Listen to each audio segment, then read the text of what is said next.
Hello guys, আসসালামু আলাইকুম। সবাইকে জানাই ঈদ মোবারক।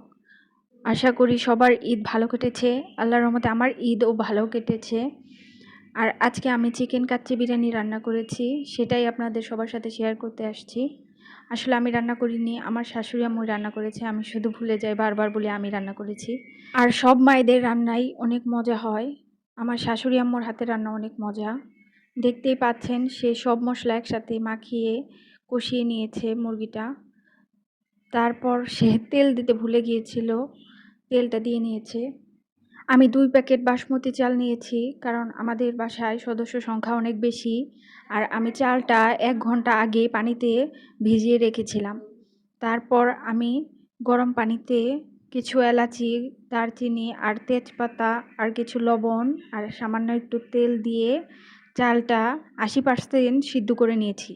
একেকজনের রান্নার পদ্ধতি একেক রকম। আপনাদের যদি ভালো না লাগে তাহলে আপনারা ভিডিওটা স্কিপ করবেন। আর 2 প্যাকেট চাল মোটামুটি 14-15 জন ভালোভাবেই খেতে পারবে।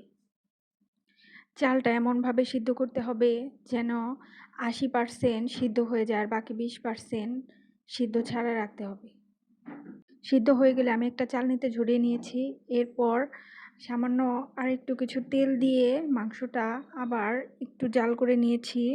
সাথে আলু ভেজে নিয়েছিলাম, সাথে একটু পেঁয়াজ বেরেস্তা দিয়ে দিয়েছি আর একটু ঘি দিয়েছি। এরপর আমি সেদ্ধ করা চালগুলো ছড়িয়ে দিয়েছি। এরপর কিশমিশ, পুদিনা পাতা, আলু বোখারা, কাজু বাদাম, পেঁয়াজ বেরেস্তা এগুলো আমি দিয়ে দিয়েছি। আপনাদের কাছে যদি না থাকে, পুদিনা পাতা না থাকে, তাহলে পুদিনা পাতাটা আপনারা স্কিপ করতে পারেন, সমস্যা নেই। এরপর আমি কিছুক্ষণ 10 মিনিটের মতো দমে রেখেছিলাম। এরপর কিছুক্ষণ পর আমি আবার একটু নেড়ে চেড়ে দিয়েছি। তারপর আবার নিচে একটা তাওয়া দিয়ে আবার কিছুক্ষণ দমে রেখেছিলাম, তাও 20 মিনিটের মতো।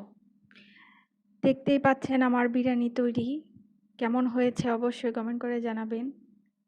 ধন্যবাদ সবাইকে আমার ভিডিওটা দেখার জন্য।